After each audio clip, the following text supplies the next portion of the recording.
অনেক দিন পরে আবার আসলাম আরও একটু আপনাদের সামনে।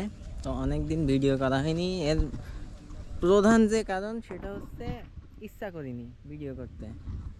ভিডিওতে ভিউজ নেই, তারপরে হচ্ছে আগের ভিডিওগুলো এডিট করা হচ্ছে না। মাঝখানে আবার আগের যে আমার ফোনটা ছিল OnePlus 10 Pro, যেটা আমি চালাতাম, তো ওটার ডিসপ্লেতে একটু বেশি ইস্যু দেওয়ার কারণে ওটা সেল করে দিয়েছি। তো এর আগে ভিডিওতে আমি হয়তোবা আপনাদের হালকা হিন্ট দিছি যে ক্যামেরা কিনতে চাইছিলাম বা একটা আইফোনের দিকে শিফট হতে চাইছিলাম, তো আইফোন নিয়ে নিছি। এখন থেকে ভিডিও এটাতে হবে, আর আজকের যে ভিডিওটা সেটা চেষ্টা করব এই ফোনটা দিয়ে আর কি রেকর্ড করার। তো এরপরের যে ফুটেজগুলো সেগুলো আপনারা দেখবেন এটাতে। আর এখন যে ফুটেজগুলো দেখতে পাচ্ছেন এগুলো সম্পূর্ণ হচ্ছে আইফোন, কোন মডেল বলবো না, আপনারা গেস করে নিন। আপনারা যেহেতু দেখেছেন, তা থেকে এখন আপনারা দেখতে পাচ্ছেন যে ফিল্ড অফ ভিউ কেমন আসছে, গোপ্রো থেকে বেশি না কম, মোটামুটি হাত লম্বা করে যে পর্যন্ত যায় সেভাবেই দেওয়া আছে। আর ভয়েস কোয়ালিটি কেমন সেটাও চেক করবেন। তো আশা করি ভয়েসগুলো ক্লিয়ারই আসবে। আর এর প্রধান কারণ হচ্ছে আইফোনের ভয়েস কোয়ালিটি অনেক সুন্দর হয়। তো আপনারা একটু চেক করে দেখতে পারেন যে কেমন আসে। আর এখানে পেছনে নয়েজ আছে, তো আমার পেছনে মোটর চলছে, এখানে হালকা একটু নয়েজ আছে, তো সেটা কেমন ক্যাপচার করছে এবং মাইক্রোফোনে কেমন সাউন্ড ক্যাপচার করছে সেটা দেখতে পারেন। আর আইফোনের ভয়েস কোয়ালিটি ভিডিওতে সুন্দর হওয়ার কারণ হচ্ছে এটার ক্যামেরার সাথে একটা সেকেন্ডারি মাইক্রোফোন থাকে, যেটা শুধুমাত্র ভিডিওর সময় অ্যাক্টিভ হয়। তো এই আর কি। আর বাকিটা আমরা এখন শিফট করি ক্যামেরার দিকে। এখন আমরা হাঁটতে হাঁটতে চলে যাচ্ছি সেই আমাদের এই পাশের শেষ যে রাস্তা সেটার দিকে। তো গোপ্রোতে ফুটেজটা দেখতে পাচ্ছেন, আর কতটুকু ফিল্ড অফ ভিউ দিচ্ছে এটাও দেখতে পাচ্ছেন। মোটামুটি 5 ফিটের মতো দূরত্ব আছে আমার থেকে ক্যামেরা।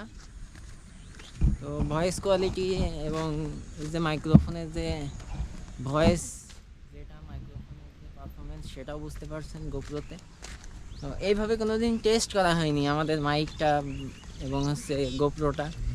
মাইক্রোফোন আলাদা আছে, সেগুলো সব বাড়িতে। এখন শুধুমাত্র ক্যামেরাটা আছে আমার কাছে আর ফোন আছে। তো মোটামুটি বুঝতে পারছেন স্টেবিলাইজেশন। আর আমরা দুইজনই আছি এখন। আর এইটা হচ্ছে আমাদের সেই মাঠের রাস্তা, মেঠো পথ ধরে আগাচ্ছি।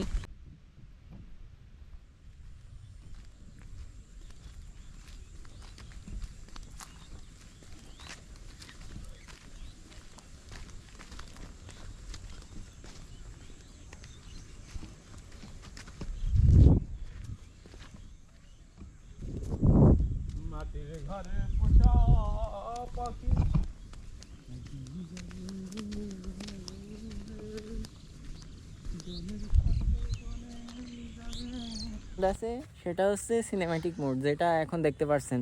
তো আমার ক্যামেরাম্যান যদি ক্যামেরাটা ধরে তাহলে আরও ক্লিয়ারভাবে বোঝা যাবে। এখন ঠিক এই ধরনের ফিল্ড অফ ভিউ আসবে। আর এটা সম্পূর্ণ হচ্ছে সিনেম্যাটিক মোড, যেটা আমার ওই ফোনেও ছিল, কিন্তু এটাতে একটু বেশি এজ ডিটেকশনটা সুন্দর। আমি যদি নড়াচড়া করি তারপরে দেখতে পারবেন যে একেবারে ডিএসএলআর লেন্সের টাইপের সিনেম্যাটিক লুক দেবে এটাতে। সিনেম্যাটিক বলতে শুধুমাত্র ব্লারের যে সিস্টেমটা ওটাই আর কি। তো এখন আমরা আবার ক্যামেরাতে সুইচ করব।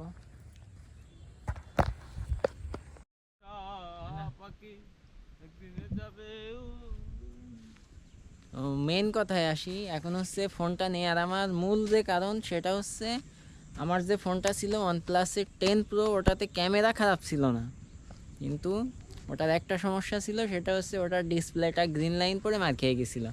তো আমি যদি গ্রিন লাইনটা ঠিক করেছি অনেক আগেই। একটা নর্মাল মার্কেটের ইনশেল ডিসপ্লে পাওয়া যায় একবারে কুমাডা, সেটা লাগাই চালাচ্ছিলাম।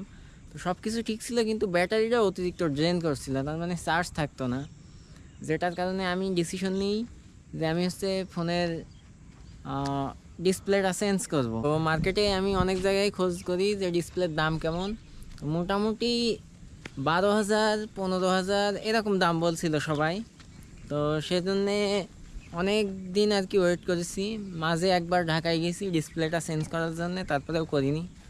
তো এবার যখন দেখলাম যে আমার হাতে একটা, আমি ফার্স্টে ভাবছিলাম যে কিছু আইফোন আছে না যে সিম ব্যবহার করা যাবে না, ওটাতে শুধু ক্যামেরা হিসেবে ব্যবহার করা যাবে, ওই ধরনের ফোন অথবা একটা ZV-10 টাইপের কোনো একটা ক্যামেরা নিতে চাচ্ছিলাম। তো সেটা না করে আমার সামনে একটা iPhone 13-এর ডিল আসে আর একটা iPhone 14-এর ডিল আসে। তো দুইটাই ফ্রেন্ড সার্কেলের ভিতরে, তো ভাবি একটা রিস্ক নেওয়া যায়। তারপরে আমি আমার যে ফোনটা, এটা কথা বলতে বলতে একজন আর কি পছন্দ হয়ে যায়, সে নিয়ে নেয়। তো মোটামুটি লসেই দেওয়া লাগছে, তারপরেও সমস্যা নেই। ডিসপ্লে লাগাইয়ে আমার যে টাকা খরচ হতো ফোনটাতে, ঠিক সেই টাকায় আমি আইফোনটা নিতে পারছি। আইফোনের ডিলটা অনেক ভালো ছিল। তো আর সবথেকে বড় ব্যাপার ফ্রেন্ড সার্কেলের ভিতরে হওয়াতে সিকিউরিটিটা আমার ফোনে অনেক ভালো, যে কোনো সমস্যা হলে তাকে বলতে পারবো, এই জন্য এটা নিয়ে। আর যদিও আমার OnePlus 10 Proতে 12 GB র্যাম ছিল এবং স্ন্যাপড্রাগনের 8 Gen 1 প্রসেসর, যেটা অনেক পাওয়ারফুল, যেটাতে ভিডিও রেন্ডার করতে বা ভারী কাজকর্ম করতে কোনো সমস্যা হতো না। আর আইফোন যেটা নিয়েছি, আইফোনে তো র্যামে প্রথমত আপনার র্যাম বিবেচনা করা হয় না আইফোনে, তারপরেও অনেকটা র্যাম কম, 4 GB অথবা 6 GB হতে পারে। তো সেখান থেকে যদি দেখি আমার ফোনের অর্ধেক র্যাম, তারপরে আমি এটাকে কনসিডার করেছিলাম যে এটার যে সিকিউরিটি, আইফোনের যে iOS-এর পারফরমেন্স, সিকিউরিটি এবং স্মুথনেস এটা অনেক বেশি, এই জন্যই আর কি এই ফোনটা নেওয়া। আর চার্জ ব্যাকআপ তো মোটামুটি আইফোনে সবাই বলে যে চার্জ থাকে না, আমার এটা দিয়ে 6 ঘন্টা আমি স্ক্রিন অন টাইম পাচ্ছি ইন্টারনেট ব্যবহার করে, যত ভারী কাজ আছে সব করে। ক্যামেরাতে ভিডিও করলে একটু চার্জ কম থাকে, তাছাড়া অলমোস্ট সব কিছুই ঠিক আছে। আর ডিসপ্লেটা অরিজিনাল আছে, এটাও একটা বড় ব্যাপার, যে অরিজিনাল ডিসপ্লে পাইছি। যেখানে ওই ফোনটাতে আমার ডিসপ্লে যদি পরিবর্তন করতাম, সেক্ষেত্রে মার্কেট অরিজিনাল ডিসপ্লে, যেটা মার্কেটের ডিসপ্লে বলা যায়, সেটা পেতাম। তো এই দিক থেকে অনেকটা ভালো লেগেছে এই ফোনটাতে, এর জন্য এটা নেওয়া। আর এতদিন ভিডিও করিনি, অনেক ব্যস্ত ছিলাম, অনেক কাজ ছিল, অনেক প্রেশার ছিল, তো সেগুলো সব মোটামুটি কাটায় উঠেছি। এখন রেগুলার ব্লগিং করব, এই চ্যানেলে হতে পারে অথবা অন্য একটা চ্যানেলে, আমার চ্যানেল মাল্টিপল চ্যানেল আছে, তো সেটাতেও চলে যেতে পারি। আর ক্যামেরার সেট আপ কমাই দিয়ে শুধুমাত্র ক্যামেরা আর স্টিকটা রেখেছি, যেটা সব জায়গায় ক্যারি করতে পারবো, কারণ অত বড় সেট আপ নিয়ে সব জায়গায় আর কি ট্রাভেল করা সম্ভব হয় না। আর এখন থেকে এটা এবং ক্যামেরা এবং স্টিক দুইটাই আমার সাথে থাকবে, আর যখন প্রয়োজন পড়বে ওগুলো ব্যবহার করা হবে, সমস্যা নেই। আর এখন থেকে ভিডিওর যে ফ্রিকোয়েন্সি, এটাও একটু বাড়বে, সপ্তাহে হয়তোবা 2-3টা ভিডিও পেতে পারেন। বলতে পারছি না যে প্রতিদিন ভিডিও দেবো কি না, এটা শিওর না, কারণ এখনও ওইভাবে যে আগে যে অভ্যাসটা ছিল সেটা নষ্ট হয়ে গেছে, তো আবার ওই অভ্যাসটা বিল্ড করতে মোটামুটি কিছুদিন টাইম লেগে যাবে।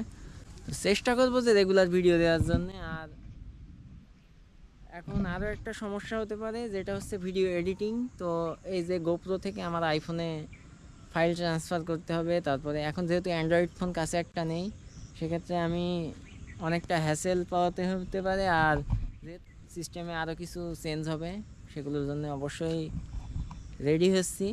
তো তারপরে আশা করি যে রেগুলার আপনাদেরকে আমি নতুন নতুন ভিডিও দিতে পারবো, এবং আমার যে স্টোরি সেগুলো আমি শেয়ার করতে পারবো। তো অনেক কিছু জানার আছে, অনেক কিছু বলার বাকি আছে, সব কিছু জানতে এবং আমার সমস্ত স্টোরি জানতে এই চ্যানেলের সাথেই থাকবেন। এবং যদি অন্য কোনো চ্যানেলে আমি ব্লগ আপলোড করি বা কিছু করি, তো সেটারও আপডেট আমি এখানেই দিয়ে দেবো। তো আজকের মতো ভিডিওটা এখানেই শেষ করছি, দেখা হচ্ছে নেক্সট কোনো ভিডিওতে। সে পর্যন্ত সকলে ভালো থাকবেন, সুস্থ থাকবেন। Thank you so much for watching, bye, tata.